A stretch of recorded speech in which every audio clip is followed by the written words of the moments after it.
Hello दोस्तों, आज मैं आपको जो किस्सा बताने जा रहा हूँ वो हमारे कस्बे के भूतिया अस्पताल का है। सारे कस्बे के लोग इस अस्पताल को भूतिया अस्पताल कहते हैं। इस अस्पताल का असली नाम विक्टोरिया अस्पताल है। इस अस्पताल को आज से करीबन 100 साल पहले अंग्रेजों ने बनवाया था।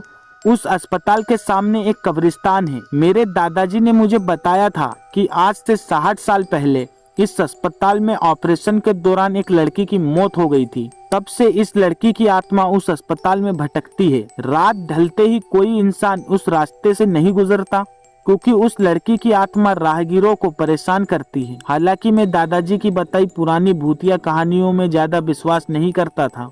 एक रात मैं अपने दोस्तों अंकित और राजू के साथ रात को बाइक पर घूम रहा था। तभी मेरे एक दोस्त ने मुझसे विक्टोरिया अस्पताल वाले रास्ते से चलने को कहा।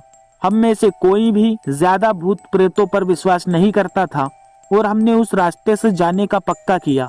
उस समय रात के 10 बज चुके थे। हम तीनों ने ये बात अपने परिवार वालों को नहीं बताने का वादा किया और उस रास्ते पर निकल पड़े। जैसे ही हम उस रास्ते से निकले, रास्ते पर रेत होने की वजह से हमारी बाइक फिसल गई और हम तीनों धड़ाम से बाइक से दूर गिर गए। गनीमत थी कि हम लोगों को कोई चोट नहीं आई थी। बाइक चला रहे मेरे दोस्त अंकित ने बोला कि उसका बैलेंस तो बराबर था, फिर यह बाइक कैसे फिसल गई। हालांकि वो थोड़ा डर गया था। तो मेरे दूसरे मित्र राजू ने बाइक चलाने को कहा। अब राजू बाइक चला रहा था। हम 1 किलोमीटर ही चले थे कि अचानक हमारी गाड़ी का टायर पंचर हो गया और गाड़ी की स्पीड तेज होने से गाड़ी इस बार फिर पिछली बार से भी दूर तक फिसलती गई। इस बार हमें कोहनियों और घुटनों पर थोड़ी चोट आई थी। अंकित फिर से बोला कि इस जगह से जरूर कोई गड़बड़ है, लेकिन मैंने और राजू ने उसकी बात नहीं मानी और बाइक उठाकर पैदल चलना शुरू कर दिया। हम थोड़ी दूर ही चले थे कि अचानक किसी लड़की के चीखने की आवाज सुनाई दी। ये सुनकर हम रुक गए और अंकित बोला, यार तुम लोगों को चीखने की आवाज सुनाई दी क्या? हमने उसकी बातों को अनसुना कर कहा कि कोई जानवर की आवाज होगी। 5 मिनट चलने के बाद वह वही चीख मुझे फिर से सुनाई दी। इस बार तो हम दोनों को भी थोड़ा डर लगने लगा।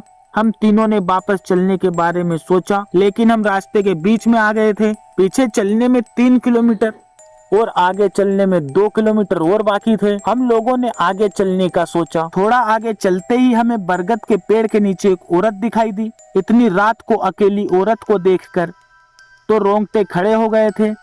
हम लोगों ने पीछे मुड़ने का सोचा, तभी वो बूढ़ी औरत चिल्लाई, बेटा रुको, मुझे हाईवे तक का रास्ता बता दो। हमने पूछा कि इतनी रात को आप इस रास्ते से कैसे निकल रही हो? तो उस बुढ़िया ने कहा कि मैं पड़ोस के गांव के रहने वाली हूं और मेरे पास पैसे नहीं हैं, इसलिए मैं पैदल ही निकल पड़ी। हाईवे के उस पार मेरा गांव है। हमने उस बुढ़िया की बात का विश्वास कर लिया और आगे निकल पड़े। रास्ते में वो बुढ़िया हमसे सारी बातें पूछने लगी। बुढ़िया हम तीनों के पीछे चल रही थी। हम तीनों दोस्त अपनी बात कर रहे थे। तभी राजू बोला कि लो माँ जी, आपका रास्ता आ गया है। और वो जैसे ही पीछे मुड़ा तो वहां कोई नहीं था। हम तीनों की तो सिट्टी पिट्टी गुल हो गई। भागते भागते अंकित ठोकर खाकर गिर गया और हमें जोर से चीखें सुनाई दी। हमने भी बाइक को वहां पटक कर अंकित को साथ लेकर दौड़ने लगे और अस्पताल के पास कब्रिस्तान तक पहुंच गए। यह सब घटित होते 12 बज चुकी थी।